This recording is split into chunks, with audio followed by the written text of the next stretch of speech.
안녕하십니까, 주식 매매꾼입니다.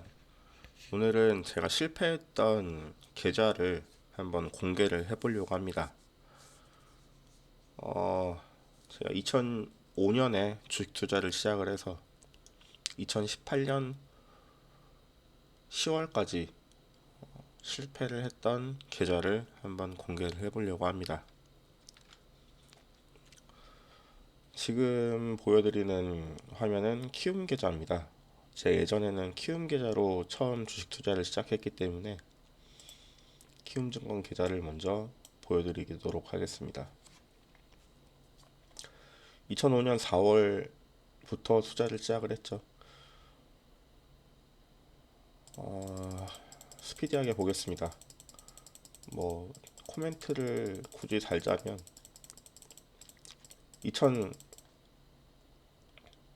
2005년에는 제가 대학을 입학했을 시기고요. 그리고 2005년 11월에는 제가 군대를 입대를 했습니다. 그래서 그 중간에는 이렇게 많이 비어 있죠. 그리고 11월에 전역을 했고 이때부터는 아르바이트를 하면서 주식 투자를 했습니다. 계속 까이죠. 계속 손실은 계속 쌓여만 갑니다. 그리고 중간에 2009년 8월에 큰돈이 들어오죠. 대학교 학자금 대출을 받았습니다. 제 인생 최초의 미친 짓이죠. 이게 학자금 대출이라는 게 일반적으로 생각하는 그 대학 등록금을 내기 위한 학자금 대출이 아닌 저축은행에서 대학생들을 상대로 거의 신용대출처럼 대학생들의 생활자금 대출하는 것처럼 이렇게 대출을 해주는 게 있었어요. 굉장히 고금리였습니다. 그런 상품에 손을 대면서 주식에 미쳐갔죠. 그래서 530만 원을 입금했는데 430만 원의 손실이 납니다. 이런 식으로 이제 손실을 계속 입어가면서 투자를 계속 했었고, 그 다음은 2010년 12월에 첫 회사에 입사를 합니다. 처음으로 취업을 했고, 중소기업이었고 코스피 상장사였습니다.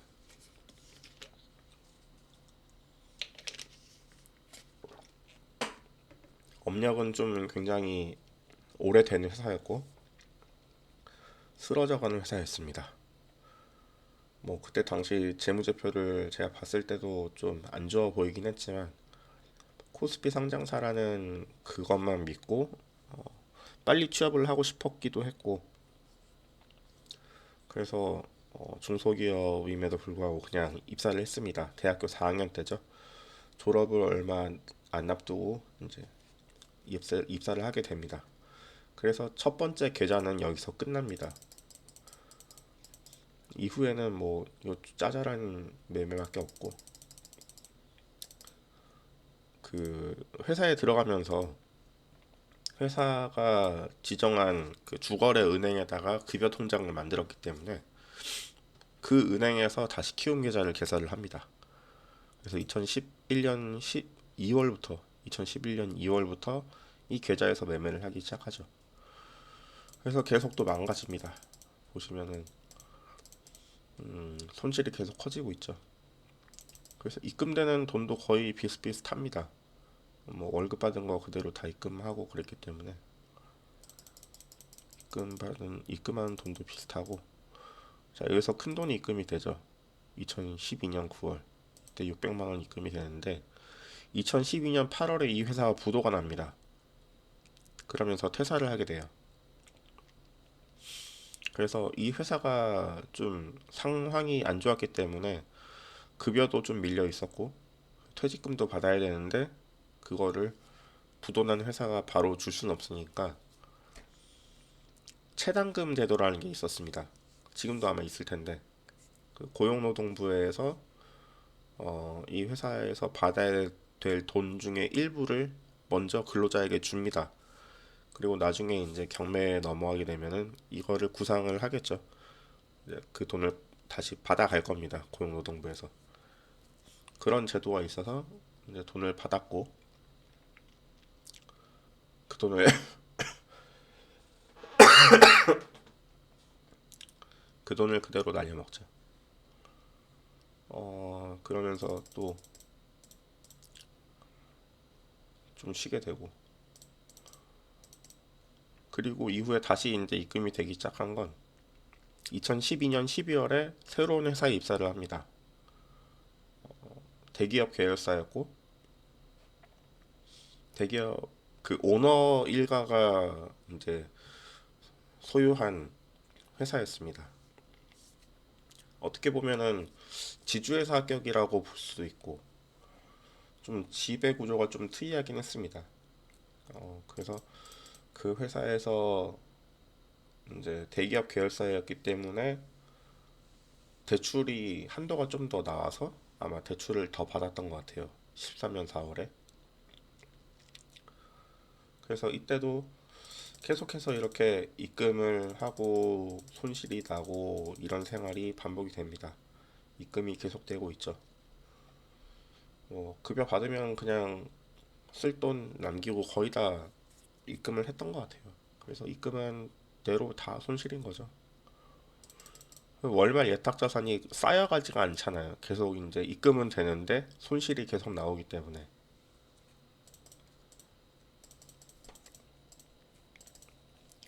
2014년 12월에 큰돈이 입금이 된 건 아마 추가 대출을 받지 않았을까 싶습니다. 네, 아마 그랬을 거예요.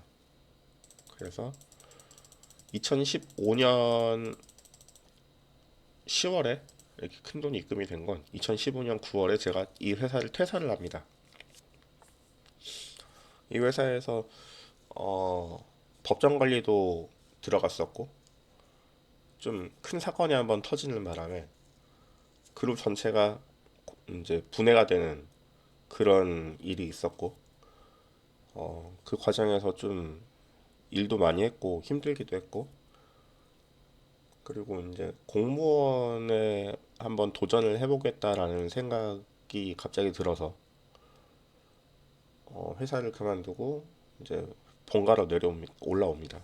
이제 삼척 강원도에서 일을 하다가 본가에 올라와서 어머니 집에서 이제 공부한답시고 주식 투자를 했죠. 공부는 무슨 공부입니까? 주식 투자하고 게임했지. 그래서 퇴직금이랑 이제 그런 것들이 입금이 됐고 다 또 날려 먹었죠. 손실이 계속 늘어나는 거 보이시죠? 이거 뭐 이 빠진 독에 물 붓는 거랑 마찬가지입니다. 그래서 1년간 쉬면서 이제 매매를 계속 진행을 했고 결론적으로는 실패죠. 뭐 공무원도 실패, 전업 투자도 실패. 그 공무원 준비한다고 한 건데 사실은 이제 거의 전업 투자였고 전업 투자는 실패로 돌아갔고 다시 새로운 회사에 입사를 합니다. 2006년 10월에. 이번에는 코스피 상장되어 있는 중견기업이었어요. 회사는 굉장히 탄탄했습니다. 그래서 이 계좌는 여기서 마감이 됩니다. 새로운 회사를 들어갔기 때문에 그 회사에서 또 새로운 계좌를 텄습니다. 그렇기 때문에 이 계좌는 8,400, 8,500을 손실로 마감이 됐고 그 다음 새로 판 계좌입니다. 2006년 10월에 계속 손실은 어차피 이어질 겁니다. 그리고 2007년 2월에 보면은 큰 돈이 입금이 되죠. 이 회사가 좀 우량한 회사였기 때문에 주거래 은행이랑 이제 연계가 돼서 임직원들한테 좀 한도가 크고 저금리의 대출 상품이 있었어요. 그래서 추가로 한도가 더 나와서 대출을 받을 수 있었고 그래서 더 망가질 수 있었습니다. 손실은 계속 이제 불어날 수밖에 없는 거였고 자 이때 이제 큰 금액들이 움직이기 시작하는데 어, 제가 결혼을 이제 이 시기에 앞두고 있었기 때문에 아버지한테 이제 전세 자금을 계좌이라는 명목으로 조금 도움을 받은 게 있습니다. 그거를 이 계좌에 넣었죠. 제 인생 두 번째 미친 짓이라고 생각을 합니다. 그래서 이렇게 망가질 수 있었고, 그 다음에 이제 이때부터 수익이 좀 났던 거는 제가 이전까지 했던 매매와는 조금 다른 방식으로 했기 때문에, 왜냐면 이때까지는 보시면 유가증권 평가금이 다 0으로 찍혀 있죠. 월 말에. 그러니까 데이 트레이딩이기 때문에 잔고를 남기지 않는 게 원칙이었습니다. 이날 샀다가 이날 무조건 팔고 나오는, 뭐 간혹 가다가 그렇지 않은 경우도 있긴 했지만 이건 거의 없는 일이고, 근데 이때 보면은 잔고가 남아있기 시작하죠. 이때는 좀 다른 매매를 했습니다. 보시면은 월말 예탁 자산보다 증권 평가금이 더 크죠. 신용 매수를 한 겁니다. 이때는 좀 다른 방식으로 해보자라는 생각이 컸던 것 같아요. 큰 돈이 들어왔으니 이걸 진짜 주식 투자하는 것처럼 굴려보자. 그래서 물론 이제 돈이 신용 매수를 했으니까 융통할 수 있는, 당일 매매할 수 있는 돈도 남아 있고, 그렇기 때문에 매매도 진행하면서 이제 장기 투자도 같이 병행을 한 거죠. 그래서 이렇게 큰 수익과 큰 손실이 이제 번갈아 가면서 나오게 됩니다. 여기서 나오는 이 손익들은 평가 손익도 다 포함되기 때문에 실현 손익만 나오는 게 아니기 때문에 아마 그런 것 같아요. 그래서 이렇게 업다운이 있는 거고, 제가 2018년 3월에 이 회사를 퇴사를 합니다. 결혼하고 나서 얼마 안 된 시점에 퇴사를 하게 됩니다. 이유는 전업 투자를 하고 싶었던 마음도 있고, 그리고 회사 직원의 부조리에 좀 정 떨어졌다라고 해야 되나, 뭐 이런 게 있었어요. 제가 열심히 일을 해놨는데 그걸 이렇게 다 망가뜨려 버리는 이런 뭐 이제 불합리한 일들이 너무 많았기 때문에 회사를 그만뒀고, 그 다음부터 어 망가졌죠 뭐. 근데 이때는 사실 주식으로 망가졌다라기보다는, 여기 보시면 알겠지만 입금은 없는데 출금이 이제 계속 꾸준히 나오죠. 이거는 이제 전업 투자를 했기 때문에 더 이상 입금할 돈은 없는데 생활비로 나가는 돈도 있고, 그런데 이제 이렇게 큰 돈이 나가게 된 건 이 시기에 제가 어, 주식 투자도 하지만 해외 선물도 같이 했습니다. 해외 선물에서 망가진 게 더 크다고 봐야겠죠.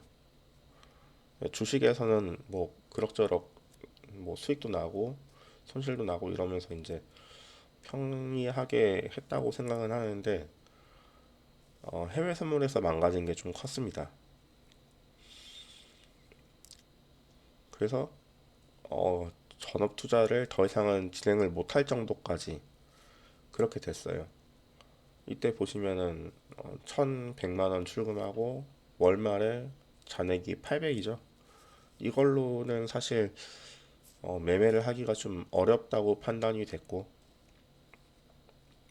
3,500만 원이 입금됐는데 이거는 제가 와이프한테 3천만 원을 빌렸습니다. 그러면서 입금이 됐고 그 돈을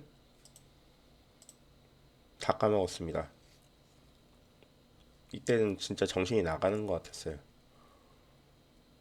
그래서 이제 새로운 회사에 입사를 하게 됩니다. 이렇게 해서 약 13년간, 약 13년 동안 손실이, 지금 계좌가 3개였죠. 3개가 8,500, 1,500 두 개 합하면 1억, 1억 8,400, 1억 8,400만 원의 손실을 입게 된 거죠. 이게 제 인생의 파트 1이라고 생각을 합니다. 사람이 이렇게 망가지는 데에는 여러 가지 이유가 있겠지만 첫 번째로는 도박 중독 같은 증세. 매매를 안 하면 뭔가 불어나고 뭔가 해야 될 것 같고 계속 매매를 진행을 해야 될 것 같고, 두 번째는 희망회로. 이렇게 지금 계좌를 보셨지만 월별로 계속 마이너스가 쌓이고 있잖아요. 월별로는 마이너스가 쌓이고 있는데 이게 매일매일 마이너스는 아니었을 겁니다. 분명히 어떤 날은 수익을 보는 날도 있고 어떤 날은 손실을 보는 날도 있고 이랬을 거예요. 그런데 수익을 보는 날은 뭐 5%, 6%, 손실을 보는 날은 10%에서 20%, 뭐 이렇게 손실을 봐버리니까 그게 이제 월별로 보면은 손실로 다 쌓이게 되는 거죠. 그런데 희망회로는 뭐냐면 수익을 보는 날 희망회로를 돌리기 시작합니다. 하루에 만약에 6%를 수익을 봤다고 하면 이렇게 6%씩 20일만 하면은 원금의 3.2배가 된다. 이런 생각을 하는 거예요. 그러면 내가 이때까지 손실 본 거 뭐 얼마 안 있으면 다 복구할 수 있어. 난 할 수 있어. 이런 희망회로를 돌리게 되는 거죠. 거기서 망가지는 겁니다. 쓸데없는 희망회로. 되지 않는, 통계적으로 봤을 때 수익 본 날보다 손실 본 날이 훨씬 많은데, 그리고 손실 볼 때 이렇게 많이 망가지는데 매일같이 6%씩 수익을 낼 수 있다라고 생각을 한다는 것 자체가 말이 안 되는 건데, 이런 희망회를 돌리게 된다는 거죠. 손절하지 않은,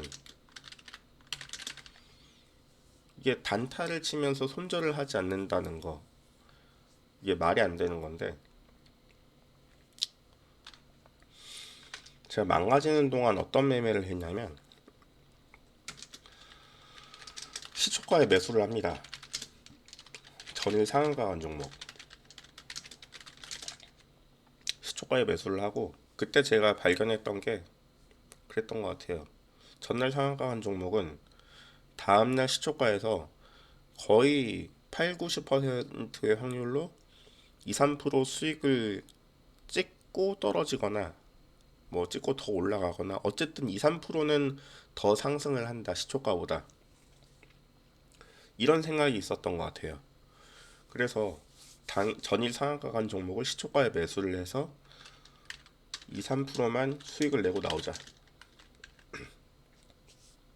근데 만약에 시초가에 잡았는데 그대로 쭉 떨어져 버리면 이게 손절을 못 하는 거예요. 손절을 못 하고, 아, 기다려보자, 올라오겠지. 그래서 2, 3%의 매도를 걸어 놓습니다. 그런데 안 올라오죠. 어떤 날은, 이런 날이 허다한데 그날의 저가가 그날의 종가입니다. 저가로 마감하는 거예요. 당일 저가로. 이러면 저는 풀미수로 진행을 하고, 뭐 처음에는 풀미수가 아니었더라도 이제 매수를 했는데 떨어지니까 물 타고 했는데 풀미수까지 됐는데 당일 저가로 끝나버리면 하루에 손실이 뭐 클 때는 20%까지 손실이 날 수도 있습니다. 제가 크게는 50%까지도 맞아본 적이 있어요. 손실을 하루에. 그렇게 되면 정말 아무 생각이 없어지거든요. 아무 생각이 없어지고 그냥 낮잠을 자버립니다. 누워가지고. 이게 꿈인가 생신가 몰라요. 깨면. 그럼에도 불구하고 그날 저녁이 되면은 다시 생각을 하죠. 아, 50% 손실인데 내가 6%씩 20일만 먹으면 3.2회가 된다. 이런 쓸데없는 희망 회로를 또 돌리고 있는 거죠. 그렇게 해서 망가지게 되는 겁니다. 절대 손절은 무조건 지켜야 되는 거예요. 왜냐면 극단적인 예를 들어서 만약에 하루에 30% 손실을 입었다고 치면 이걸 다시 복구하기 위해서는 약 50%를 수익을 내야 이게 원상복구가 돼요. 뭐 정확한 수치는 아니지만 약 50% 수익을 내야 원상태로 돌아올 수 있다고요. 이게 50% 수익 내는 게 쉽습니까? 근데 30% 손실 지켜보는 거는 금방이거든요. 만약 하한가 한 방 때려 맞으면 30% 손실이잖아요. 30% 손실 내는 건 쉬운데 50% 수익 내는 건 되게 어렵다는 겁니다. 그렇기 때문에 손절을 무조건 지켜야 되는 거예요. 제가 잘 되기 시작했을 때 지금 기억나는 건 손절을 무지 잘했어요.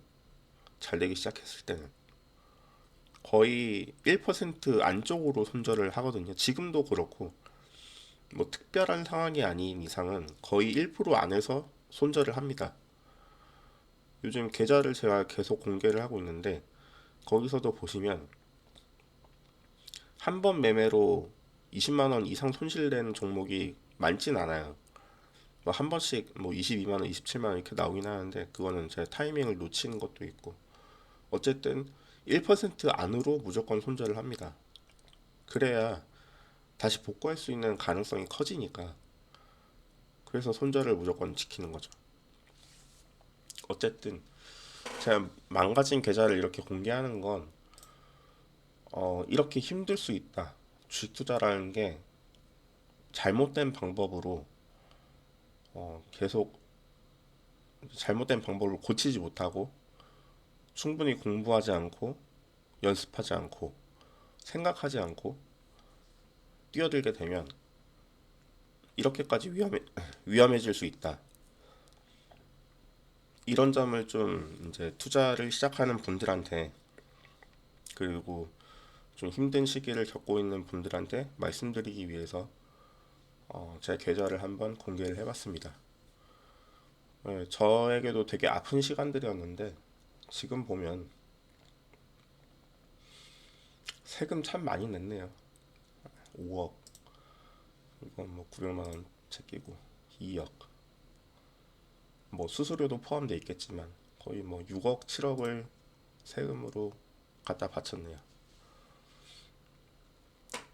뭐 세금에 대해서 뭐 할 말은 많습니다만 어쨌든 이렇게 잘못된 방법으로 투자를 하게 되면 큰 손실을 입을 수 있으니 모두 투자에 유의를 하시고 이렇게 어려워질 수 있다는 점 감안하시고 그리고 주식 투자에 진입을 하셨으면 좋겠습니다.